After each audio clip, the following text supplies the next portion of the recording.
মুখ্যমন্ত্ৰী এক প্ৰকাৰ যিসকলে জুবিনৰ ন্যায় বিচাৰি আছিল সেই মানুহখিনিক এক প্ৰকাৰ ভাবুকি প্ৰদান কৰিছে এক প্ৰকাৰ ব্লেকমেইলিঙে কৰিছে কিন্তু সেদিনাখনো আমি কৈছিলোঁ আৰু আজিও মুখ্যমন্ত্ৰীৰ দৃষ্টিগোচৰ কৰি আমি ক'ব বিচাৰোঁ যে কোনে সেইজন ন্যায়াধীশৰ পৰা গোচৰটো অতৰাব বিচাৰিছে আপুনি ৰাজহুৱা কৰক ৰাজ্য চৰকাৰৰ মুৰব্বী হিচাপে আপোনাক কোনে সেই আবেদন কৰিছে সেদিনাখনো কৈছিলোঁ আজিলৈকে আপুনি ৰাজহুৱা কৰা নাই গুৱাহাটী উচ্চ ন্যায়ালয়ত কোনে আবেদন কৰিছে সেয়া ৰাজহুৱা কৰি দিব লাগে এই ন্যায়াধীশজনৰ পৰা কোনে কোনে গোচৰটো অতৰাব বিচাৰিছে আমি কৈ আছিলোঁ যে সেই ন্যায়াধীশগৰাকীৰ তত্ত্বাৱধানতেই ফাৰ্ষ্ট ট্ৰেক আদালত গঠন হওক আমাৰ ইয়াতো যিমানখিনি এতিয়ালৈকে অভিমত অনুষ্ঠান হৈছে প্ৰত্যেকজন অধিবক্তাৰ পৰা জুবিন প্ৰেমীলৈকে সকলোৱে সেই কথাটোহে কৈ আছিল গৰিমা গাৰ্গ শইকীয়াই কেতিয়াও সুকীয়া আদালতৰ কথা কোৱা নাছিল ফাৰ্ষ্ট ট্ৰেক বিচাৰি আছিল আৰু তেখেতেও কৈছে এই ন্যায়াধীশজনৰ তত্ত্বাৱধানতেই হওক তেখেতেও সেইটো বিচাৰিছে এইটোত মুখ্যমন্ত্ৰীয়ে জেলেপৰি পাক লগাইছে আপুনি ৰাজহুৱা কৰক কোনে আবেদন কৰিছে আপোনাৰ ওচৰত এই ন্যায়াধীশজনক অতৰাবৰ কাৰণে মুখ্য ন্যায়াধীশৰ তাত কোনে আবেদন কৰিছে ৰাজহুৱা কৰি দিয়ক কোনখিনি মানুহে কৰিছে কোন অধিবক্তাই কৰিছে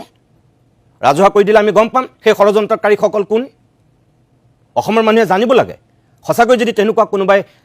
দুষ্ট অভিপ্ৰায়েৰে কাম কৰিছে অসমৰ মানুহে সেই বদমাছ কেইজনক চিনি পাওক জানক কোনে তেনেকুৱা কাম কৰিছে আৰু আপুনি ক'লে যে ২৬ তাৰিখৰ কেবিনেটত মই সিদ্ধান্ত লৈ ল'ম মাননীয় মুখ্যমন্ত্ৰী মহোদয় নৱেম্বৰৰ কেবিনেটৰ সিদ্ধান্ত কলৈ গ'ল আপুনি একেজন মুখ্যমন্ত্ৰীয়ে নৱেম্বৰৰ কেবিনেটৰ সিদ্ধান্তৰ কথা সদৰি কৰিছিল তেতিয়া পৰিয়ালৰ বা আন কাৰোৰ কথা কোৱাই নাছিল ৰাজ্য চৰকাৰৰ এগৰাকী দায়িত্বশীল মুখ্যমন্ত্ৰী আৰু মুৰব্বী হিচাপে মুখ্যমন্ত্ৰীয়ে নিজে কৈ থৈছিল যে আমি ফাৰ্ষ্ট ট্ৰেকৰ ব্যৱস্থা কৰিম তেতিয়া গৰিমা শইকীয়া গাৰ্গে ইমান দাবী কৰিব পৰা পৰিৱেশ হোৱাই নাছিল বাকী পাব্লিকে দাবী কৰিছিল আৰু তেতিয়া তেখেতে কৈছিল কেবিনেট সিদ্ধান্তৰ কথা যদি নৱেম্বৰত কেবিনেট সিদ্ধান্ত লৈছিল আকৌ একেটা সিদ্ধান্তকে আকৌ এই যোৱা ২৬ তাৰিখে কেবিনেটত ল'লে নৱেম্বৰ ডিচেম্বৰ জানুৱাৰী ফেব্ৰুৱাৰী এই ফেব্ৰুৱাৰী ৩ মাহ পাৰ হৈ গ'ল এটা সিদ্ধান্তকে কেবিনেটত বাৰে বাৰে লৈ থকাৰ অৰ্থটো কি কোনে কাক গোকাত মিছা কথা কৈছে একেখিনি কথা কৈছিল তেতিয়া মুখ্য ন্যায়াধীশলে আবেদন লিখাৰ কথা ৮ ডিচেম্বৰৰ আগত নৱেম্বৰৰ শেষত আৰু এতিয়া এই যোৱা ২৬ তাৰিখেও একেখিনি কথাই কৈ আছে মুখ্যমন্ত্ৰীয়ে এয়া সদিচ্ছা এয়া আন্তৰিকতা নে এয়া চূড়ান্ত ফাঁকিবাজি কাৰবাৰ এটাৰ আমি উন্মোচন হোৱাটো দেখিছোঁ এইখিনি কথা কোৱাৰ কাৰণে কোনোবাই মোক ব্যক্তিগতভাৱে ক'ব যে মই মুখ্যমন্ত্ৰী শত্ৰুতা কৰিছোঁ কংগ্ৰেছী হৈ পেলাই এইবিলাক কথা কৈছোঁ বা অজাপ হৈ ৰাইজৰ দল হৈ কথা কৈছোঁ এটা কথাই কম প্ৰিয় দৰ্শক যে অন্তত এজন হিন্দু হিচাপে বিশ্বাস কৰোঁ আত্মা আৰু পৰমাত্মাৰ কথা আৰু জুবিন গাৰ্গৰ লগত থকা ঘনিষ্ঠৰ যিটো সুসম্পৰ্ক আছিল এতিয়াও ক'ৰবাত দুখ অনুভৱ কৰিহে বাৰে বাৰে এই ইছ্যুটোত লাগি আছোঁ কালপিতগীতা চিনাক্ত হওক বুলি এইখিনি কথাৰ বাহিৰে মুখ্যমন্ত্ৰীয়ে বিধানসভাত কৈ থৈছে এটাই হত্যা কৰিছিল ৪টাই সহযোগ কৰিছিল প্ৰথমখন বিধানসভাৰ অধিৱেশনত মুখ্যমন্ত্ৰীয়ে কৈ থৈছে মই কোৱা নহয় প্ৰথম মুখ্যমন্ত্ৰীয়ে কৈছিল হত্যা কৰা হৈছে বুলি আৰু সেইকাৰণে জানিব বিচাৰোঁ আমি কোনে হত্যা কৰিছে কোনগীতাই হত্যা কৰিছে এটাই হত্যা কৰিছে ৪টাই সহযোগ কৰিছে বুলি কৈছিল মুখ্যমন্ত্ৰীৰ হাতত ইমানখিনি তথ্য প্ৰমাণ থকাৰ পিছতো সেই কালপিতটোক এতিয়ালৈকে শাস্তি কিয় দিয়া হোৱা নাই সেইকেইটা কোন সেইকেইটা কালপিত এই জেলত থকা গীতা নে জেলৰ বাহিৰত কোনোবাই টিঘিল ঘিলাই ঘূৰি ফুৰিছে অসমৰ মানুহৰ জনাৰ অধিকাৰ আছে প্ৰত্যেকজন জুবিন অনুৰাগীৰ জনাৰ অধিকাৰ আছে মোৰো অধিকাৰ আছে মই জানিব বিচাৰোঁ আজি ৬ মাহ হ'ব হ'ল ৬ মাহ সম্পূৰ্ণ হ'ব এতিয়া ৬ মাহলৈকে আমি গম নাপালোঁ কোনে হত্যা কৰিছে কোন সেইকেইটা মহাকালপিত আৰু কিমান দিন অন্যতম এগৰাকী PIL দাখিল কৰা ব্যক্তি আছিল এই যে যিখিনি কথা পাতিছোঁ আপোনালোকেও PIL দিছে ৬ মাহ হ'ব হ'ল আহি আছে ১৯ তাৰিখ ৬ মাহ সম্পূৰ্ণ হ'ব এতিয়া সঁচাকৈ যি আশা কৰি আপুনি PIL দিছিল আৰু আমি এতিয়া যিখিনি ইয়াত কথা কৈছোঁ মুখ্যমন্ত্ৰীৰ গোটেই বক্তব্যখিনি আপুনি দেখুৱাইছোঁ আপুনি দেখিছে কি ক'ব আপুনি এতিয়া PIL দাখিল কৰিব লগা হ'ল কিয় জুবিনৰ মৃত্যু ছিংগাপুৰত গৈছে মিনিষ্ট্ৰী অফ এক্সটাৰ্নেল এফেয়াৰ্ছ জগৰীয়া কৰিব লাগিছিলে জুবিন গাৰ্গৰ প্ৰথম যিজন মেনেজাৰ আছিল তেওঁক জগৰীয়া কৰিব লাগিছিলে শ্যামকানু মহন্তহঁতক জগৰীয়া কৰিব লাগিছিলে যোনে লৈ গৈছিলে এই PR মেনেজাৰে হওক গোটেই টিমটো এইখিনি মানুহক জগৰীয়া কৰিব লাগিছিল আৰু ইয়াতছত থকা গোটেই মানুহখিনিৰ লগতে ছিংগাপুৰ আছাম এছ'চিয়েশ্যন এওঁলোকক জগৰীয়া কৰি গোটেই তদন্তটো কৰিব লাগিছিল বা চাব লাগিছিল কি হৈছে আৰু বস্তুটো তেনেকৈয়ে গৈ আছিলে 19 তাৰিখৰ পৰা গোটেই বস্তুটো তেনেকৈয়ে গৈ আছিলে হঠাৎ এদিন মুখ্যমন্ত্ৰী ডাঙৰীয়া লাইভত কৈ দিলে জুবিন এটা হত্যাকাণ্ড এই কথাটো শুনাৰ পিছতহে আমি PILটো কৰিব লগা হ'ল হাইকোৰ্টত আমি PIL কৰিলোঁ এতিয়া কথাটো হ'ল ইয়াতে কিছুমান বস্তু চাব আপুনি এইমাত্ৰ ক'লেই আপুনি এজনে হত্যা কৰিছে 4জনে চাইছে এই 12,000 পৃষ্ঠাৰ যিখন চাৰ্জশ্বীট তাতে এজনে হত্যা কৰাজনৰ নামটো আছে নেকি 4জনে চোৱা সহায় কৰাটো আছে নেকি নাই তাতে কি আছে পুৰি বেপাৰীৰ কথা আছে কোনোবা টেণ্ট হাউচৰ কথা আছে বিহু কমিটিৰ কথা আছে পূজা কমিটিৰ কথা আছে অমৃত প্ৰভাই কি কাপোৰ পিন্ধিছে আমাৰ জনা দৰকাৰ নাই কি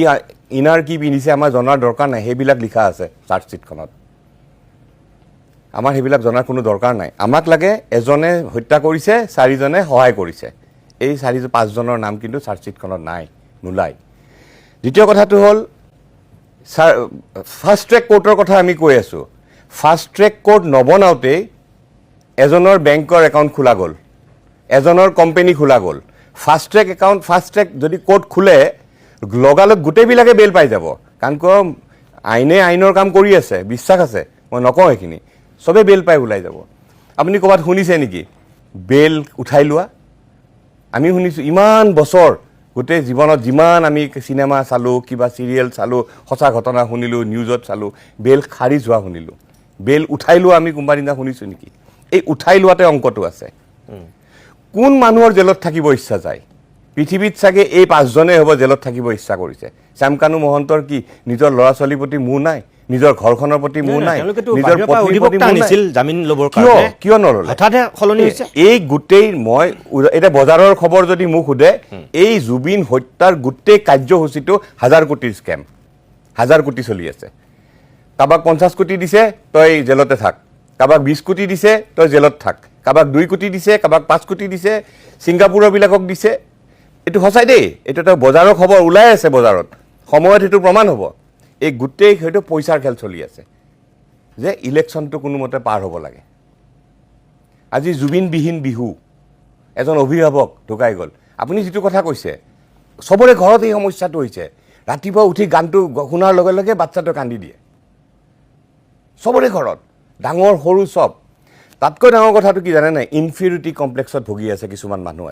আজি কিছুমান মানুহে ভাবি আছিল যে মই চবতকৈ পপুলাৰ মোক চবে ভাল পায় কিন্তু জুবিন মৃত্যুৰ পিছত দেখা পালে যে মই দেখোন একোৱেই নহয় মই নগণ্য জুবিনক দেখোন চবে ভাল পায় মৃত জুবিন এতিয়া বেছি শক্তিশালী হ'ব ধৰিছে এইবিলাকত মানুহে ভয় খাই আছে কিছুমান মানুহে চিন্তা কৰি আছে মই জীৱনত কি কৰিলোঁ মোক দেখোন মানুহে ভালেই নাপায় পাব যিখিনি নিজে সৃষ্টি কৰিছে সেইখিনি মানুহে ভাল পায় সোঁহাত বাহঁতৰ মানুহখিনি হোলচেলত কোনে ভাল পায় সেনেকুৱা মানুহ এজনেই ওলাল জুবিন গাৰ্গ আৰুতো দ্বিতীয় নোলাল এনেকুৱা ধৰণৰ কথা কিছুমান অহাকালি আমাৰ কেছটো শুনানি আছে 46/2025 Abhijit Sharma Palash Ranjan Baruah versus government of India Kamal Nayan Choudhury তেখেত আমাৰ জ্যেষ্ঠ অধিবক্তা খুব জনা মানুহ তো কালি আমি কি হয় চাওঁ 12 নম্বৰত আমাৰ কেছটো আছে কালি আৰু এটা দৰকাৰী দিন কিয় ছিংগাপুৰৰো কালি শুনানি হ'ব তো দুটা বিষয় চাব ছিংগাপুৰে কি কয় নাজানো আমাৰ কেছে কি কয় আমি একো নাজানো কিন্তু দুটা বেলেগো হ'ব পাৰে নিশ্চয় দুটা বেলেগ ঘটনা হ'ব পাৰে কাৰণ অসমত নতুনকৈ সৃষ্টি কৰা হ'ল নহয় জুবিনৰ হত্যাটো আজি চাব দুখ লাগে কিয় আপুনি যেনেকৈ দুখ ক'লে মোৰো আমাৰো দুখ লাগে জুবিনৰ প্ৰথম যিজন মেনেজাৰ তেওঁ প্ৰথম ওলাই আহিব লাগিছিল জুবিন হত্যাকাণ্ডত আগভাগ ল'ব লাগিছিল তেওঁ লৈছেনে তেওঁ খালি এটা ষ্টেটমেণ্ট দি থৈ দিয়ে যাক আজি জুবিনৰ কাৰণে তোমাক আজি চিনি পায় মানুহে আপোনাক আজি জুবিনৰ কাৰণে মানুহে চিনি পায় যদি আপুনি প্ৰথম জুবিনৰ মেনেজাৰ নহ'লে হয় আপোনাক মানুহে চিনি নাপালে হয় চিডি কেছেট বনাই ঘূৰি ফুৰিলে হয় কিন্তু আজি কি হ'ল আপুনি কিয় ওলাই নাহে মই অভিজিৎ শৰ্মা আপোনাক এটা কথা সুধিছোঁ যে মুখ্যমন্ত্ৰী যে পূৰ্বতে ন্যায়ৰ ক্ষেত্ৰত সেইটো ক'লে পিছত যে এতিয়া কৈছে ন্যায়াধীশৰ নিৰ্বাচন খেলালৈকে তেওঁ টানি আনিছে ন্যায়াধীশে নিৰ্বাচন নেখেলে এইটোলৈকে টানি আনিছে ন্যায়াধীশে নিব মুখ্যমন্ত্ৰী ডাঙৰীয়াৰ লগত মই একমত ন্যায়াধীশে নিৰ্বাচন নেখেলে ন্যায়াধীশে ৰিটায়াৰমেণ্টৰ পিছত এমপি হয় আমাৰ এজন আছে এমপি ৰাম মন্দিৰ হিতাধিকাৰী এজন এমপি আছে আমাৰ অসমৰ ৰাম মন্দিৰ হিতাধিকাৰী মনত ৰাখিব সেইজন এজন এমপি তেওঁ ৰাম মন্দিৰ হিতাধিকাৰী তেওঁ নিৰ্বাচন খেলিছে নেখেলাকৈ হৈছে কিন্তু তেওঁ ৰিটায়াৰমেণ্টৰ পিছত হৈছে আজি মুখ্যমন্ত্ৰী ডাঙৰীয়াই বাৰে বাৰে এটা কথা কৈ আছে সবে কোৰ্টলৈ যাওক উকিল লগাওক কেনেকৈ লগাব চাৰ্জশ্বিটখনেই নাই কাৰো হাতত 12,000 পৃষ্ঠাৰ চাৰ্জশ্বিটেই নাই গৌৰৱ গগৈৰ চাৰ্জশ্বিটখন ৰাজহুৱা কৰি দিলে কিন্তু জুবিন গাৰ্গৰ চাৰ্জশ্বিটখন এতিয়াও মানুহক দিবলৈ সাহস কৰা নাই এজন বা খুব বেছি বাহিৰা মানুহ যদি মই জনাত 5জনমান মানুহৰ হাতত আছে চাৰ্জশ্বিটখন আৰু আমি কেছটো ৰিলেটেড কাৰণে আমাৰ হাতত আছে আৰু তেখেতে যে কৈছে এজন ন্যায়াধীশ নাথাকিলে ন্যায় নাপাব তাৰমানে ন্যায় প্ৰক্ৰিয়াটো তেনেকুৱা নেকি এতিয়া তাৰমানে এনেকুৱা হৈছে চাওক এটা কথা মই ক্লিয়াৰ কৰি দিওঁ জুবিনৰ হত্যাই ইলেকশ্যনত একো প্ৰভাৱ নেপেলায় এইটো ক্লিয়াৰ 40 ঘণ্টীয়া অসমীয়া মানুহৰ স্মৃতি শক্তি একো প্ৰভাৱ নেপেলায় কিন্তু চৰকাৰী পক্ষক টেনশ্যনত পেলাই আছে আজি জুবিন হত্যাৰ কথাটো তলেই পৰিছিলে মোটামুটি তল পৰিছিলেই আপোনালোকে অলপ উঠালে আৰু এজন মানুহৰ নাম ল'ব লাগিব ভিক্টৰ দাসে অলপ জেলৰ পৰা ওলাই আহি অলপ বস্তুটো উঠাই আকৌ আহিলে এতিয়া কিন্তু জুবিন গাৰ্গৰ সোঁহাতে বাওঁহাতে থকা যিখিনি মানুহ যিখিনি আজি ইমান বছৰে জুবিন গাৰ্গৰ লগত ঘূৰি থাকিলে Zubeen my friend Zubeen my heart Zubeen my কিবা কিবি যে বকি থাকিলে সেই মানুহখিনি আজি গৰিমা গাৰ্গৰ ডাঙৰীয়ানী কাষত কিয় নাই কিয় আজি গৰিমা গাৰ্গ আৰু জুবিন গাৰ্গৰ ভগ্নী অকলে কোৰ্টত যাব লগা হৈছে কিয় কোনো অহা নাই আজি ওলাই কিয় কোনো নাহে আপোনালোকৰ সাহস নাই এটা মানুহৰ সাহস নাই ওলাই পোনে বৈকুণ্ঠ প্ৰিন্সৰ কাষলৈ আহিছে বৈকুণ্ঠ কালি দিনটোত আপোনালোকে যিহেতু প্ৰতিবাদ কৰিছে বিভিন্ন ধৰণৰ আপুনি বক্তব্য ৰাখিছে আপোনালোকৰ আন একাংশ ব্যক্তিও বক্তব্য ৰাখিছে আমি দেখিছোঁ আজি আপুনি আকৌ এবাৰ এই অভিমতৰ অতিথি হৈছে ইয়াৰ পূৰ্বেও হৈছে কি ক'ব এতিয়া মোৰ মানে সঁচা কথা ক'বলৈ গ'লে কিছুমান ডাঙৰ মানুহৰ অভিজ্ঞ মানুহৰ বক্তব্য দেখিলে মোৰ নিজৰ ওপৰত লাজ লাগে মোৰ পঢ়া শুনাখিনি যিখিনি চাৰ্টিফিকেট আছে সেইখিনি মই ব্ৰহ্মপুত্ৰত দলিয়াই দিবলৈ মন যায় কেতিয়াবা একেজন মানুহে যদি এটা হত্যাকাণ্ডৰ ওপৰত এটা কথা কৈছে আকৌ দুদিন পিছত আকৌ এটা বেলেগ কথা কৈছে সাংঘাতিক ধৰণে ব্লেকমেইলিং যোৱাকালি মই প্ৰতিবাদ কৰি যোৱাৰ পিছত ৰাতি মোলৈ ফোন কল আহিছে যে তই বিজেপিৰ এগেইনষ্টত কথা নকবি মই আজি ছ'চিয়েল মিডিয়াত দিছোঁ তই বিজেপিৰ বিষয়ে ক'বলৈ কোন তাৰ অলপ দিনৰ আগত মোক কৈছে যে তোৰ পৰিয়াল শেষ কৰি পেলাম অচিনাক্ত ফোন নাম্বাৰ আজি এই কথাখিনি যদি হিমন্ত বিশ্ব শৰ্মাক ক'লেহেঁতেন বা অন্যান্য বিজেপিৰ মানুহক ক'লেহেঁতেন ইমান দেৰিয়ে অসম আৰক্ষীয়ে নিজৰ আৰক্ষী লগাই চুচুৰাই লৈ আহিলেহেঁতেন আৰু ভাবিছে চাগে ক'ৰবাত শাসন যন্ত্ৰটোৱে যে বৈকুণ্ঠ প্ৰিন্সহঁতৰ নিচিনা মানুহ বা অন্যান্য মানুহখিনিক যদি মুখখন বন্ধ কৰি দিব পৰা যায় ভিন্ন ভয় ভিত্তিৰে তেতিয়াহ'লে কেছটো লাহে লাহে ধামি যাব এইটো ভুল ভাবিছে আৰু আমি মৃত্যুলৈ ভয় নকৰা মানুহ মই আগতেও কৈছোঁ ৰাজনীতি কি বুজি নাপাওঁ জুবিন শক্তি কি বুজি পাওঁ আৰু মই ৰাইজক ক'ব বিচাৰিছোঁ কাৰ্যপালিকা আৰু ন্যায়পালিকা কি মানুহে বুজক অসমবাসী ৰাইজে বুজক চৰকাৰে ন্যায় নিদিয়ে কি কথা কয় আপুনি গৃহ বিভাগটো চঞ্জাই দিয়ক মোক একদিনৰ কাৰণে মাননীয় মুখ্যমন্ত্ৰী ডাঙৰীয়া গৃহ বিভাগ কাক বোলে মানুহে জানে নে নাজানে হোম ডিপাৰ্টমেণ্টটো কাৰ ওচৰত আছে অসমৰ মুখ্যমন্ত্ৰী হিমন্ত বিশ্ব শৰ্মা ডাঙৰীয়াৰ ওচৰত আছে হোম ডিপাৰ্টমেণ্টে নিয়ন্ত্ৰণ কৰে আৰক্ষী প্ৰশাসন এই সকলোবিলাক একদম সিম্পল অৰ্থত গাঁৱৰ মানুহে বুজিব পৰাকৈ মই কথা এটা কৈ দিওঁ আপুনি থানা এখনত কেছ দিবলৈ গ'ল যে মোক ৰমেনে দোকানৰ সন্মুখত ৰৈ থাকোঁতে বিপুল নামৰ মানুহটোক এক্সৰ মাৰিলে এই বিপুল নামৰ মানুহটোৱে থানাত গৈছে ৰমেনৰ ওপৰত কেছ দিবলৈ যে মোক এই ৰমেনে মাৰিলে তেতিয়া পুলিচে এটা ইনভেষ্টিগেশ্যন কৰিব যে ই সঁচাকৈ মাৰিলে নে নাই মৰা ওচৰত কোন ৰৈ আছিলে বৈকুণ্ঠ ৰৈ আছিল নে বেলেগ ৰৈ আছিলে সেই বৈকুণ্ঠ নামৰ মানুহজনক মাতি আনিব যে তুমি দেখিছিলানে স্বচক্ষে এইজন হৈছে মুখ্য সাক্ষী হ'ব যি চকুৰে দেখিছিলে এই পুলিচে এখন কেছ ডায়েৰী লিখি পেলাই কোৰ্টলৈ পঠিয়াই দিব যিখন চাৰ্জশ্বিট বুলি মই আপোনালোকক একদম কম সময়ত থুলমূলকৈ বুজাই দিছোঁ সেই ঘটনাটোৰ ওপৰত এখন চাৰ্জশ্বিট লিখিব এখন কেছ ডায়েৰী লিখি পঠিয়াই দিব সেইটোৰ ওপৰত তদন্ত আৰম্ভ হ'ব যদি তোমালোকে সেই কেছ ডায়েৰীখনতে খেলি মেলি কৰা তোমাৰ পুলিচে যদি সেই কেছ ডায়েৰীখনি খেলি মেলি কৰে তেতিয়াহ'লে ন্যায়ালয়ে কেনেকৈ তোমালোকক ৰায় দিব কেনেকৈ ৰায় দিব মাননীয় মুখ্যমন্ত্ৰী হিমন্ত বিশ্ব শৰ্মা ডাঙৰীয়া আপোনাৰ কি দৰকাৰ আছিলে হত্যাকাণ্ড বুলি ক'বলৈ এজন মুখ্যমন্ত্ৰী এনেকুৱা কথা কয় নেকি আপুনি ভালকৈ যদি জনাই নাছিলে তেতিয়াহ'লে কিয় কৈছিলে 4জনে এজনে সহায় কৰিছে বাকি 4জনে মাৰিছে কিমান মানে ডাঙৰ এজনে কথা। মাৰিছে বাকি 4জনে সহযোগ কৰিছে এজনে মাৰিছে বাকি 4জনে সহযোগ কৰিছে জুবিন গাৰ্গৰ নিচিনা এজন মানুহৰ বিষয়ে এনেকে কোৱা আগত ভাবিব লাগিছিলে এতিয়া কৈ আছে চৰকাৰে ন্যায় দিব নেকি চৰকাৰে আৰক্ষী প্ৰশাসন ৰাখিছে ইমান চাৰ্জশিট দিলে অলৰেডি অভিজিত দাই কৈ থৈ গৈছে একুৱা নামৰ হেতু চাব দেই ঠিক আছে 12000 পৃষ্ঠা আপুনি মই অভিজিত দাক কৈছো যে তেওঁ আপুনি কৈছে যে ইমানখিনি মানুহ মাতিলে কিবা কৰিলে ঠিক আছে তেওঁলোকে পইচা পাতিৰ ক্ষেত্ৰত মাতি নিলে জুবিন গাৰ্গৰ পইচা মাৰি পেলাই সিদ্ধাৰ্থই কোম্পানী খুনিলে কিবা কিবি হ'ল সেইখিনি তথ্য কি কাৰণে দিব নোৱাৰিলে আপোনালোকে কৈছিলে কিয় যদি দিব নোৱাৰে কিয় মানুহক মাথাটো খাইছে যদি দিব নোৱাৰে কৈছিলে কিয় মোক এইটো প্ৰশ্নৰ উত্তৰ লাগে একুৱা নামৰ পানী কোম্পানীটো কিয় খুলি দিবলৈ ক'লে শ্যাম কানু মহন্তৰ দৰে পৃথিৱীৰ আটাইতকৈ ডাঙৰ কালপ্ৰিতটোৰ গৃহত এতিয়াও ৰঙা লাইট জ্বলি আছে ভিতৰত হয়তো ৰাতি পাৰ্টিও হ'ব পাৰে মোৰ শ্যাম কানু মহন্তৰ পৰিয়ালটোক আঘাত দিবলৈ মন নাই মোৰ সেই পৰিয়ালটোৰ মহিলাগৰাকীক মই কেতিয়াও নকওঁ যে তেওঁ বেয়া কাৰণ তেওঁ গিয়েকে কি কৰিছে তেওঁ ব্যক্তিগত কথা কিন্তু কথাটো হ'ল যে তেনেকুৱা ধৰণৰ এটা অসমৰ আটাইতকৈ জনপ্ৰিয় মানুহটো পৃথিৱীৰ বিশ্বই ক'লে যে এই মানুহজন জনপ্ৰিয় মানুহ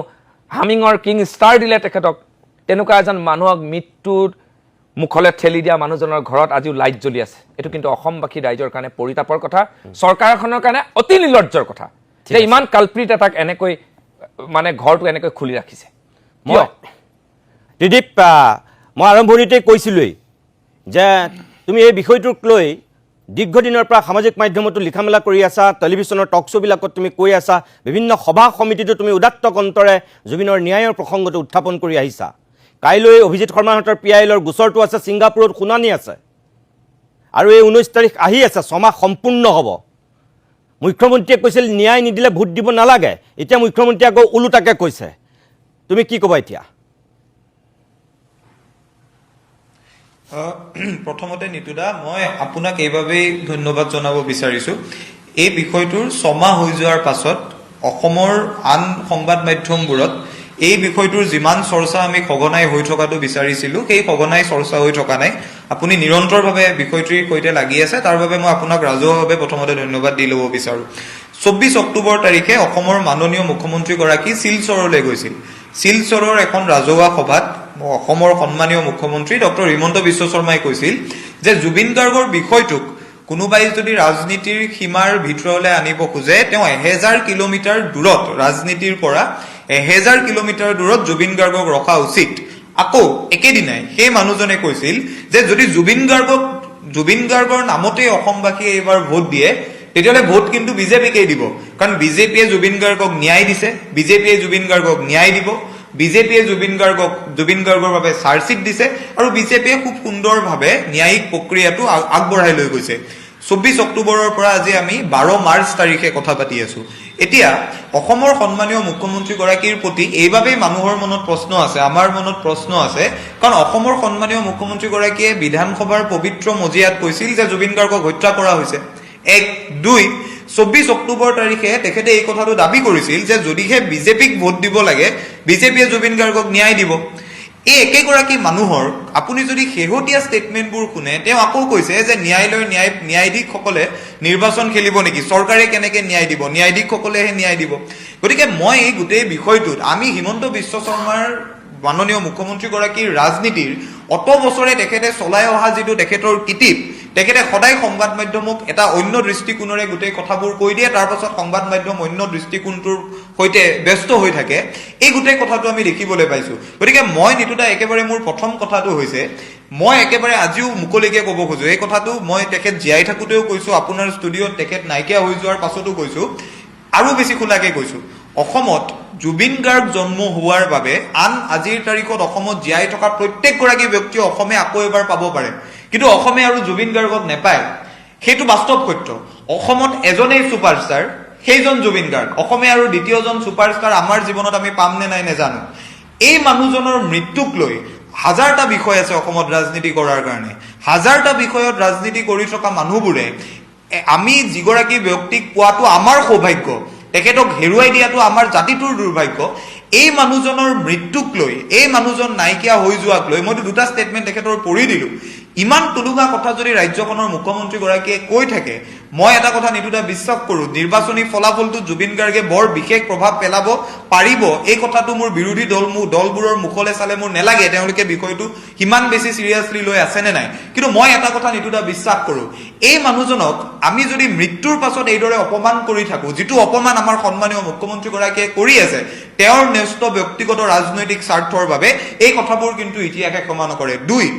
নিতুদা ধৰি লোৱা হ'ল যে কাইলে কিবা এটা ডাঙৰ বিপদত পৰি মই পৃথিৱীৰ পৰা আঁতৰি গ'লো, তাৰ পাছত আপুনি মোক একেবাৰে প্ৰথমবাৰ টিভিৰ সন্মুখলৈ আনিছিল বুলি আপুনি এই কথাটো পৰহি আপোনাৰ অভিমত অনুষ্ঠানত ক'ব নেকি, মই নাইকিয়া হৈ যোৱাৰ পাছত, যে মই মৃত্যুৰ আগত আপোনাক এই কথাটো কৈ গৈছিলোঁ আৰু যিটো কথা আপুনি উপস্থাপন কৰিব, কিন্তু মোৰ নিজৰ ব্যক্তিগত মতটো দিয়াৰ বাবে মই এই পৃথিৱীত নাথাকিম। মাননীয় মুখ্যমন্ত্ৰীগৰাকীয়ে সদায় কৈ আছিল যে তেখেতে জুবিন গাৰ্গক ৰাজনীতিৰ পৰা বাহিৰত ৰাখিব বিচাৰে। সিদিনা তেখেতে যেতিয়া এখন নৱনিৰ্মিত উৰণ সেতু উদ্বোধন কৰিবলৈ গৈছে, যিটো বিষয় বহু দিন আগতে মীমাংসা হৈছিল, অসমৰ দীঘলী পুখুৰীৰ পাৰৰ ফ্লাইঅভাৰখনৰ কাৰণে গছ কটা বিষয়টোৰ বাবে জুবিন গাৰ্গে ৰাজহুৱাভাৱে মাত মাতিছিল, জুবিন গাৰ্গে প্ৰতিবাদ কৰিছিল। আজি জুবিন গাৰ্গে নিজৰ পক্ষৰ কথাবোৰ ক'বলৈ জুবিন গাৰ্গ আমাৰ মাজত নাই, কিন্তু মুখ্যমন্ত্ৰী ডাঙৰীয়াই যিগৰাকী ব্যক্তিয়ে দাবী কৰে যে আমি মানুহজনক ৰাজনীতিৰ পৰা আঁতৰাই ৰাখিম, কেইদিনমান পাছত অসমত পদক কণ্ডাক আহিব। সেই উৰণ সেতু মুকলি কৰিবলৈ গৈ মুখ্যমন্ত্ৰী ডাঙৰীয়াই কৈছে তেখেতে হেনো জুবিন গাৰ্গক ৰাতিপুৱা ফোন কৰি কৈছিল আৰু জুবিন গাৰ্গে তেখেতৰ কথাত মান্তি হৈছিল। জুবিন গাৰ্গৰ যিটো বিপ্লৱী চৰিত্ৰ, এই বিপ্লৱী চৰিত্ৰটো চৰকাৰখনে ভাল নাপায় নেকি, মুখ্যমন্ত্ৰী ডাঙৰীয়াই ভাল নাপায় নেকি? যদিহে জুবিন গাৰ্গ আজি জীয়াই নাই, তেখেতৰ ফোনটোত কি কথা হৈছিল এই কথাবোৰ ক'বলৈতো জুবিন গাৰ্গ জীয়াই নাই। জুবিন গাৰ্গক মৃত্যুৰ পাছত উৰণ সেতু নিৰ্মাণ কৰা, অমুক নিৰ্মাণ কৰা, তমুক নিৰ্মাণ কৰা, এই গোটেই কথাবোৰৰ ক্ষেত্ৰত কিয় জুবিন গাৰ্গক টানি অনা হৈছে? জুবিন গাৰ্গে সেইদিনা দীঘলী পুখুৰী ফ্লাইঅভাৰখনৰ বাবে গছ নকটাৰ বাবে হিমন্ত বিশ্ব শৰ্মা ডাঙৰীয়াই কৰা ফোনটোত কি উত্তৰ দিছিল সেই কথাটো আমি গম নাপাওঁ। মৃত্যুৰ পাছত তেখেতক কিয় ব্যৱহাৰ কৰি থকা হৈছে? মানে এই কথা কোৱা হৈছে নেকি যে জুবিন গাৰ্গে গছ কাটিবলৈ মানা কৰিছিল, সেইবাবে তেখেতে জুবিন গাৰ্গৰ কথা শুনি গছ কটাৰ বাবে গছ কটাৰ পৰা আঁতৰি আহিছিল? জুবিন গাৰ্গেতো আৰু বহুত কথা কৈ গৈছে, সেই কথাবোৰ তেওঁলোকে মানিছে নাই? জুবিন গাৰ্গেতো কৈছে যে ফ্ৰী চাউল দিয়াৰ বাবে ফ্ৰী চাউলৰ বিৰোধিতা কৰিছে, কিন্তু মিঠাতেল দিবলৈ চৰকাৰখন ৰাজি হৈছে। জুবিন গাৰ্গেতো কা আন্দোলনৰ সময়ত, কা বিৰোধী গণ আন্দোলনৰ সময়ত ৰাজপথলৈ আহি অসম আৰু অসমীয়াৰ সুৰক্ষাৰ কথা কৈছে। 6 নম্বৰ দফা দিয়াৰ বাবে আজিৰ তাৰিখত ডক্টৰ হিমন্ত বিশ্ব শৰ্মা ডাঙৰীয়াৰ বুকুত সাহস আছে নাই? কেইদিনমান পাছত নৰেন্দ্ৰ মোদী ডাঙৰীয়া আহিব, বুকুত চকুত হৈ নৰেন্দ্ৰ মোদী ডাঙৰীয়াক ডক্টৰ হিমন্ত বিশ্ব শৰ্মা ডাঙৰীয়াই ক'ব পাৰিব নাই যে এই ৰাজ্যখন, যিখন ৰাজ্যত 5জনকৈ যুৱক কা বিৰোধী আন্দোলনত মৃত্যু হৈছিল, আপোনাৰ গৃহমন্ত্ৰীয়ে কৈ গৈছিল যে আমাক কা বিৰোধী গণ আন্দোলনৰ সময়তে 6 নম্বৰ দফাৰ সুৰক্ষা কবচ দিব, সেই কথা কোৱাৰ সাহস আছে নাই? যদিহে নিজকে জুবিন গাৰ্গৰ অনুৰাগী বুলি এই মানুহবোৰে দাবী কৰে, আজিৰ তাৰিখত তেওঁলোকে অসমৰ বাবে সাংবিধানিক সুৰক্ষা কবচ NRC কাখন বাতিল কৰাৰ সাহস আছে নাই? গতিকে মই নিতুদা একেবাৰে খোলাখুলিকে ক'ব খোজো, প্ৰথম দিনটোৰ পৰা মই এই কথা কৈ আহিছো, R9খন যেতিয়া জুবিন গাৰ্গৰ কফিনটোত দিয়া হৈছিল, অসমত ৰাজনীতিৰ আৰম্ভ হৈছিল। সেই আৰম্ভণি কৰিছিল ডক্টৰ হিমন্ত বিশ্ব শৰ্মা ডাঙৰীয়াই। তাৰপাছত প্ৰত্যেকটো বিৰোধী ৰাজনৈতিক দলে নিজৰ ধৰণে জুবিন গাৰ্গক লৈ ৰাজনীতি কৰিছে। গতিকে নিতুদা শেষ কথা এয়াই, জুবিন গাৰ্গৰ এই বিষয়টো নাইকিয়া হৈ যাব বুলি তেওঁলোকে যদি ভাবিছে, আমাৰ দৰে যিবোৰ সৰু মানুহ, এই সৰু মানুহবোৰে য'তে ত'তে তেওঁলোকক কিন্তু মনত পেলাই দি থাকিব আৰু তেতিয়া কিন্তু তেওঁলোক বিমূৰত পৰিব। আৰু মই বিশ্বাস কৰোঁ সেই কথাবোৰ জুবিন গাৰ্গৰ আশীৰ্বাদতে হৈ আছে। অসমবাসী ৰাইজক মনত ৰাখিবলৈ কৈছোঁ, যিসকল মানুহে ৰাজনীতিৰ পথাৰত আছে, ৰাজনৈতিক দলত আছে, তেওঁলোকে জুবিন দাক ভাল পাব নোৱাৰে, জুবিন অনুৰাগী হ'ব নোৱাৰে বুলি আজি এই মঞ্চত বিজেপি দলৰ মুখপাত্ৰ দেৱজিৎ মহন্ত ডাঙৰীয়াই কৈছে। দ্বিতীয় কথাটো হ'ল তেওঁলোকে কয় যে খুব ধুনীয়া তেওঁলোকে চাৰ্জশ্বিট কৰিছে, 12,000 পেজ। কেতিয়া পঢ়িব? এজন এডভকেটে পঢ়িব দিলে কিমান সময় লাগিব? এইবিলাক কথা, যিখিনি কথা ইতিমধ্যে আমাৰ শৰ্মা ডাঙৰীয়াই কৈ গৈছে যে তাত কোনে কি কাপোৰ পিন্ধিছিল, কি খাইছিল, কি পিন্ধিছিল, ক'ত পুৰি খাব গৈছিল, এইবিলাক কথাৰ কোনো প্ৰয়োজনীয়তা তাত হয়তো নাছিল। তৃতীয় কথা, এওঁলোকে কৈছে এতিয়া ছিংগাপুৰত যেতিয়া জুবিন গাৰ্গ ডাঙৰীয়াৰ দেহটো এম্বুলেঞ্চত উঠোৱা গৈছিল, চামকানু মহন্তৰ পিছফালে এগৰাকী নাৰীৰ ফটো দেখা গৈছিল, আৰু মই শুনা মতে, মই তেওঁক বাস্তৱত দেখি পোৱা নাই, সেই নাৰীগৰাকীৰ নাম আছিল অনিতা ডেকা। আৰু সেই নাৰীগৰাকীক আজিলৈ SITয়ে কিয় এবাৰো তেওঁক মাতি নানিলে বা তেওঁক কিয় এৰেষ্ট কৰা নহ'ল? তেওঁক ক'ৰবাত তথ্য প্ৰমাণ নষ্ট কৰাৰ কাৰণে সুবিধা দিয়া হ'ল নেকি? এই কথাবিলাকো কিন্তু অসমৰ ৰাইজে চাই আছে। চতুৰ্থ কথা, এইটো তেওঁলোকে ক'লে যে এই চৰকাৰখনে কি কৈছে যে আমি কেবিনেটত সিদ্ধান্ত লৈছোঁ, এবাৰ তেওঁলোকে ক'ব জুবিন গাৰ্গক হত্যা কৰা হৈছে, অমুক হত্যাকাণ্ডত জড়িত তাৰপিছতে ক'ব আমি ন্যায় দিম নেকি আমি নোৱাৰোঁ আমি ৰাজনৈতিক দল আমি অমুক কৰিব পাৰোঁ ন্যায় আদালতে দিব এই যে বেবেৰিবাং কথাবিলাক এখন ৰাজ্যৰ স্বয়ং মুখ্যমন্ত্ৰীয়ে ক'বলৈ লৈছে এই কথাবিলাকে কিন্তু অসমৰ ৰাইজক ক'বাত নহয় ক'বাত সন্দিহান কৰি তুলিছে আৰু এই যি সন্দেহ মানুহৰ মনত ঘনীভূত হৈ আছে ই কিন্তু পিছলৈ এটা এটম বোমৰ দৰে ৰূপ ল'ব পাৰে সেইকাৰণে চৰকাৰ বাহাদুৰক আহ্বান জনাব বিচাৰিছে এই মঞ্চৰ পৰা যাতে তেনেকুৱা পৰিৱেশ হোৱাৰ আগতেই তেওঁলোকে ব্যৱস্থা লয় আৰু এই জুবিনদাৰ ক্ষেত্ৰত যাতে এই ধৰণৰ তেওঁলোকে ভেঙুচালি কৰা কথাবিলাক নকয় তেওঁলোকে কি কয় আগতে যুগুতিয়াই লোৱাটো উচিত আৰু তেওঁলোকে এইটো শ্বৰ্ট টাৰ্ম ৰিমেডি হিচাপে কিছুমান কথা কৈ দিয়ে এইটো কিন্তু তেওঁলোকৰ কোনো ন্যায় ব্যৱস্থাৰ প্ৰতি তেওঁলোকৰ আস্থা নাই আৰু সেই কথাবিলাক প্ৰমাণ হৈছে নহ'লে তেওঁলোকে এই বেবেৰিবাং কথাবিলাক নক'লেহেঁতেন আৰু তেওঁলোকে কৈছে যে বিজেপিয়ে কৰিছে বিজেপি দলে আমি চাৰ্জশ্বিট দিছোঁ বিজেপি দলে আমি বেইল পিটিশ্যন মানে ৰিজেকশ্যনত আমি এয়া কৰিছোঁ এই যে বিজেপি দল তাৰমানে আইন আদালততো তেওঁলোকৰ হস্তক্ষেপ আৰম্ভ হৈছে নেকি এই কথাখিনিও কিন্তু অসমবাসী ৰাইজে অনাগত দিনত তাৰ প্ৰতি লক্ষ্য ৰখাটো মই দাবী জনাইছোঁ আৰু আমি সকলো সচেষ্ট হ'ব লাগিব যিসকলে সঁচাই জুবিনদাক আমি ভাল পাওঁ কোনোবাই ক'লে আমি জুবিন অনুৰাগী হ'ব নোৱাৰোঁ বুলি কোনোবাই ক'লে আমি জয় অসম ক'ব নোৱাৰোঁ বুলি ক'লে সি সত্য নহয় আমি কাক ভাল পাওঁ সেয়া সিদ্ধান্ত আমি ল'ম সেয়া বিজেপি দলে শ্ৰুতলিপি দিলে আমি নামানো এই কথাখিনি আৰু অসমবাসী ৰাইজক আহ্বান জনাইছোঁ আজিলৈ ভাৰতবৰ্ষৰ প্ৰধানমন্ত্ৰীয়ে হওক গৃহমন্ত্ৰীয়ে হওক সেই সমাধি ক্ষেত্ৰৰ সন্মুখেদি কিমানবাৰ গ'ল কিন্তু তেওঁলোকৰ 1 মিনিটৰ কাৰণত তাত গাড়ীখন ৰখাই এবাৰ সেই সমাধিত মূৰ দুৱাই যোৱাৰ তেওঁলোকৰ সাহস কম নহ'ল এই কথাও কিন্তু অসমবাসী ৰাইজে চাই আছে যিমানেই ইয়াত ভাৰতৰ প্ৰধানমন্ত্ৰী গৃহমন্ত্ৰী আহি যিমানেই তেওঁলোকে মিটিং নকৰক এই 2026 চনৰ নিৰ্বাচনত এই সমগ্ৰ কথা অসমবাসী ৰাইজে মনত ৰাখি তেওঁলোকৰ মতদান কৰিব আৰু তেওঁলোকে যদি জয় হ'ব লাগে সেইকাৰণে তেওঁলোকে ভোট কটাৰ দৰে এচাৰ আনি পেলাই তেওঁলোকে ভোট কটাৰ ৰাজনীতি এই যিবিলাক ৰাজনীতি ভোট চুৰি ৰাজনীতি কৰি আছে আৰু আজি তেওঁলোক শংকিত হৈছে শংকিত হোৱাৰ কাৰণে আজি এই কথাবিলাক ক'বলৈ লৈছে আজি কংগ্ৰেছে কৰা বুলি কয় য'তেই আপুনি জুবিনদাৰ নাম ওলালে মুখ্যমন্ত্ৰীয়ে যিটো চাৱনি দিয়ে এটা ভয়ানক চাৱনি যিটো চাৱনি জুবিনদাৰ ন্যায় লাগে বুলি কোৱাৰ লগে লগে তেওঁৰ যিটো ৰূপ তেওঁৰ অৱয়ব যি সলনি হৈ যায় এই ধৰণৰ কথাবিলাক কেলে হৈছে তাৰমানে তেওঁলোক ক'বাত নহয় ক'বাত এটা কথা ক্লিয়াৰ কৰি দিয়ক এই আপোনালোকে যে কয় বিজেপিয়ে কয় যে কোনোবাই মাতিলে কংগ্ৰেছী বা কংগ্ৰেছে লগাই দিছে বা নিতুমণি শইকীয়াই কংগ্ৰেছৰ এজেণ্ট হিচাপে কাম কৰিছে বৈকুণ্ঠ মিনছে কংগ্ৰেছৰ এজেণ্ট হিচাপে কাম কৰিছে মোক এটা প্ৰশ্ন বুজাই দিয়ক আপোনালোকে যে কংগ্ৰেছে কিয় মাত নামাতিব বিৰোধী দলটা আমি পাতি থৈছো কিয় তেওঁলোকেতো ভোট পাই পেলাই কিছু আসন পাই পেলাই বিধানসভালৈ গৈছে এই বিৰোধী দলটোৰ দায়িত্ব হয় নাই অসমত যেতিয়া এটা ডাঙৰ হত্যাকাণ্ড বা বানপানীৰ সমস্যা বা কিবা তেওঁলোকে নামাতিব কিয় কংগ্ৰেছৰ আটাইতকৈ দুৰ্বলতাটো হৈছে সজোৰে মাত মাতিব পৰা নাই তেওঁলোকে মাত মতাহে নাই মাতিব জনাই নাই আপুনি এটা কথা কৈছিলে আপুনি প্ৰসংগক্ৰমে কি কৈছিল যে মই কংগ্ৰেছ বা শেষ বাক্যটো কওক আৰম্ভণি কৰিব নালাগে শেষত আপোনাৰ কথাটোত কৈছো আপুনি কৈছিলে যে মই এই কথাখিনি যেতিয়া প্ৰাৰম্ভত কৈছিলে আৰম্ভণিত কৈছিলে যে মই কংগ্ৰেছ বা এজিপিৰ হৈ কোৱা বুলি ভাবিব পাৰে কিয় আপোনাৰ মনত আহিল আপুনি কংগ্ৰেছ বা এজিপিৰ হৈ কোৱা বুলি ভবাটো আপুনি ভাবে নেকি আমি তেনেকে ভাবিছো আপুনি নিৰপেক্ষভাৱে নকয় কিয় কোনো বেল পোৱা নাই সেইটো আপুনি ভাল পাইছে নে বেয়া পাইছে নাই আপুনি মোক কৈছিলে শুনক বেল পোৱাটো বিচাৰা নাই আপোনালোকে আপুনি ভাল পাইছে নে বেয়া পাইছে ইলেকশ্যনৰ আগত বিচাৰা মই এজ এ নিতুমণি শইকীয়া ডাঙৰীয়া সুধিব ইলেকশ্যনৰ পিছত কিমান নাপাব সেইটো মই এটা কথা আপুনি মোক যিটো সুধিলে মই এটা কৈ আছো শুনক প্ৰথম কথাটোৰ উত্তৰ দিয়ক আপুনি এজনো বেল পোৱা নাই আপুনি ভাল পাইছে নে বেয়া পাইছে বেল এপ্লাই উঠাই লৈছে সেইকাৰণে বেল পোৱা নাই কোনে উঠাই ল'ব দিছে আপোনালোকৰ কোনে চাগে কৈছে বেল উঠাই লৈছে মই তেওঁলোকে বেল পালে মই কিয় ভাল পাম মই শুনক এক মিনিট নাই আপুনি যিটো প্ৰশ্ন কৰিছে এতিয়াও মই মোৰ বিবেকটো ঠিকে আছে বুলি মই ভাবোঁ মোক কোনো মোৰ দেউতা মায়ে কেতিয়াও কোৱা নাই সৰুতে মোক বলীয়া কুকুৰে কামুৰিছিলে বুলি নাই বাকীবিলাকক নাই শুনক নাই আপুনি যিটো প্ৰশ্ন কৰিছে যে বেল পালে মই কি বেয়া পাম নে ভাল পাম তাৰমানে মই পগলা হ'ব লাগিব যদি তেওঁলোকে বেল নোপোৱাৰ কাৰণে যদি মই ইয়াত বেয়া পাইছোঁ দুখ পাইছোঁ তেতিয়াহ'লে মোক পগলা কুকুৰে কামুৰিব লাগিব মই আপুনি তেতিয়াহ'লে এই শব্দটো কিয় কৈছিল 2 নম্বৰ শুনক আপুনি এই শব্দটো কিয় কৈছিল কোনটো যে মই কংগ্ৰেছ বা এজেপিৰ মুখপাত্ৰ বা কংগ্ৰেছ বা এজেপিৰ হৈ কথা কোৱা বুলি ভাবিব পাৰে কিয় আপুনি এই প্ৰসংগটো আনিলে আপুনি আমাৰ পেজটো তেতিয়া চাওকচোন আপোনালোকৰ পেজটোত কি আছে বাদ দিয়ক আপুনি কথাখিনি কওক এতিয়া লাগি আছে নিতুমণি শইকীয়াৰ এগেইনষ্টত কমেন্ট ক'লো যে তাত যিখিনি বিজেপিৰ যিখিনি আইটি সেলৰ মানুহ একাংশ যিখিনি বেকগ্ৰাউণ্ড আপুনি সেইবিলাক পাহৰি যাওক আপুনি অসমৰ মানুহক কৈ আছে কোনে কি কৈ আছে বাদ দিয়ক আপুনি মুখেৰে কৈছে নে নাই আপুনি মুখেৰে কৈছে নাই যে মই কংগ্ৰেছ এজেপিৰ হৈ কোৱা বুলি ভাবিব পাৰে কিয় কথাখিনি ক'লে এক মিনিট মই আপোনাক এতিয়া কৈ আছো বেলেগৰ কথা কি ক'ব আপোনালোকৰ স্বয়ং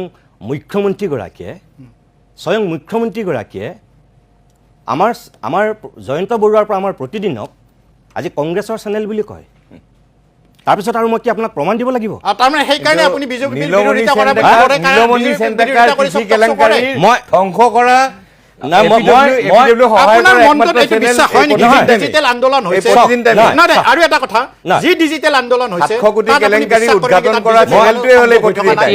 এতিয়া বিজেপিয়ে চক্ৰান্ত কৰিছে নিতুমণি শইকীয়াই প্ৰথমৰ পৰা মাত মাতি থকাৰ কাৰণে তেখেতে এটা ব্লেকমেইল কৰিছে এইখন মঞ্চতে যে নিতুমণি শইকীয়াই বেল দিয়াৰ কাৰণে চেষ্টা চলাবলৈ আপুনি ব্লেকমেইল নকৰিব নাই নাই এনে মই- তেখেতে জানে blackmail হয়, নাই, তেখেতে blackmail ক'ব পাৰিব। নকৰিব। আপুনি তেখেতক supporting কৰিব মই এটা নালাগে। কথা মই এই শেষত- তেখেতক মই support এইটোৱে নকৰো। কম- নাই নাই নাই বৈকুণ্ঠ মোৰ কথাটো এইটো শেষ কথা এতিয়াও নকওঁ। শেষ হোৱা নাই তেখেতে মোক এটা মই তেখেতকে প্ৰত্যাহ্বান জনাইছিল। সুধিছোঁ, আপুনি কিয় উত্তৰ মই কিয় নিদিয়ে? নাই নাই মই বৈকুণ্ঠ তাৰমানে প্লিজ আপুনি মই শেষ কিয় কৰিব আপোনাৰ গাত বিচাৰিছো লাগিছে নেকি? দেৱজিৎ নাই প্লিজ দেৱজিৎ মহন্ত গাতটো এতিয়া মই লাগিবই। শেষ কৰিম মই দেৱজিৎ মহন্ত মই শেষ কৰিছোঁ আপুনি মোক যিটো চেলেঞ্জ কৰিছিল যিটো প্ৰত্যাহ্বান জনাইছিল মই এতিয়া আপোনাক কওঁ যে যিখিনি গছ ৰুইছিল তাত আপুনি নাজানে কাৰণে আপুনি মোক সেইটো চেলেঞ্জ কৰিছে ইতিমধ্যে প্ৰতিদিন টাইমত আপুনি ক'লে বাতৰি কৰাৰ সাহস আছে নেকি আছে কেতিয়াবা সেই বাতৰিত দেখুৱাইছোঁ নহয় আপুনি এটা আপোনাক কথা মই কৈছিল বুকুত হাত আপুনি থৈ কৈ কৈছে দিলোঁ। মই এদিনো অহা নাই বুলি তাৰমানে আপোনাৰ যদি স্মৃতি ইমানেই অটল আছিল প্ৰথম যেতিয়া টকশ্বুটো হৈছিল মৃত্যুৰ পিছত ৰাজনৈতিক যি ব্যক্তিক মতা হৈছিল সেই ব্যক্তিজনে আছিল দেৱজিৎ মহন্ত কোনটো কোনটো কোনটো ইয়াৰ চনত আপুনি কৰিছিলে অভিমতত অভিমতত কৰিছিলে খুব ভাল কথা আপুনি নাই আহিছে নাই যদি। আপুনি তেতিয়াহ'লে কৈছে নহয় মই যদি নাপাহৰো মই যদি হেৰি হোৱা নাই তাৰমানে আপুনি যে পাহৰিছে মই মনত পেলাই এ, আপুনি নাই, নাই, আপুনি নকওঁ আৰু, যিটো সেইটো কৈছে ৰাইজে মই বিশ্বাস দ্বিতীয়বাৰ কৰিব। আপুনি কওক না। আপুনি আপুনি কি আকৌ এবাৰ মই ন্যায় অনুৰোধ কৰিছোঁ, প্ৰক্ৰিয়াটো গছ ন্যায় কাটিব প্ৰক্ৰিয়া নালাগে। আপুনি যদি কৈ ন্যায় দিয়ে, প্ৰক্ৰিয়া যদি থাকে, প্ৰশ্ন কৰে, 20 বছৰৰ পিছত তাৰ পৰা ক'বলৈ কি থাকে? এনেকে যদি ন্যায় প্ৰক্ৰিয়া থাকে 20 বছৰ পিছত আমি ক'ব লাগিব no one kill Zubeen Garg মই No one মই kill অনুষ্ঠানটো জুবিন শেষ গাৰ্গ। কৰিব বিচাৰিছোঁ আৰু মই মুখ্যমন্ত্ৰীয়ে পাহৰি এইটোৱে যায় ক'ব আজি কি বিচাৰিছোঁ কালি কি যে কয়। চাপৰিলে মেঘ নাটৰে উৎসৰে বালিত মূৰ গুজিলে যদি ভাবিছে আনে দেখা নাই তেতিয়াহ'লে সেয়া মোৰ ক'বলগীয়া একো নাই As he thought, असम के लोग मेरे साथ हैं, करोड़ों लोग हैं, तो I will never face any problem. मेरा जितना भी प्रॉब्लम मेरी जिंदगी में आएगा जो भी होगा everyone will take care of me. So I am also not worried. और जैसे ही उन्होंने he thought about giving everything whatever he had to people, मैं भी वही करके जाऊंगी मतलब मैं भी वही तो करूंगी. आपने शुरू कर ही दिया है आपने जुबिंदा मजाक में कभी कभी बोलते थे कि मैं कभी बुढ़ा नहीं होऊंगा वो कहते थे और आपने अभी समय की जिक्र किया कि वो समय से बहुत डरते थे क्या वो कभी ऐसे बात करते थे हिंट देते थे कि कुछ अनहोनी होने वाला है नहीं ऐसे तो वो मैं जैसे बोल रही हूँ कि he is a very positive person so ऐसा नहीं बोलते थे वो लेकिन स्टेज में मैंने देखा है अभी सब लोगों ने देखा है कि ये गाना मायाविनी मेरे मरने के बाद सब लोग यही बजाना यही हर मतलब सब लोग यही सुनेंगे हर तरफ यही बजता रहेगा मेरे मरने के बाद ये कई दफा उन्होंने कहा है। हाँ ये तो उनको क्या कहीं कोई एहसास था कि वो रुला के जाएंगे सबको वो बोलते थे कि मतलब मेरे जाने के बाद देखना बॉम्बे उनको पसंद नहीं था तो हम लोग बोलते थे कि इतना अच्छा करियर वहां पे मतलब तुमने बनाया था इतना अच्छा काम करना स्टार्ट किया था तुम लोगों ने तुमने तो वहां पे जाना चाहिए बीच बीच में हम लोगों को एटलीस्ट वहां पे जाना चाहिए तुम काम करो वहां पे भी करो असम में भी करो यहाँ भी रहो वहां पे भी 3 महीना 4 महीना वहां पे रह के बाकी का टाइम यहाँ पे दो तुम तो हम लोग ऐसे जब बोलते थे वो बोलते थे कि मुंबई में कभी जिंदगी नहीं होता है रिस्पेक्ट नहीं होता है जब किशोर कुमार चले गए किसने कितना मतलब याद किया उनको राजेश खन्ना जी ये इतना बड़ा star when he died there was a small story in newspaper Rajesh Khanna died Lata Mangeshkar के लिए वो मतलब लता जी के लिए किसी ने कुछ भी मतलब किया नहीं मुंबई एक दिन तो बंद हो जाना चाहिए था लेकिन हुआ नहीं वो हमको बोलते थे असम में देखना जब मैं चला जाऊंगा असम 7 दिन तक बंद रहेगा सब लोग और वो हुआ भी पता नहीं वो सब क्यों बोलना स्टार्ट किया था लास्ट 2-3 साल से वो ये सब बातें स्टेज में भी बोलते थे वो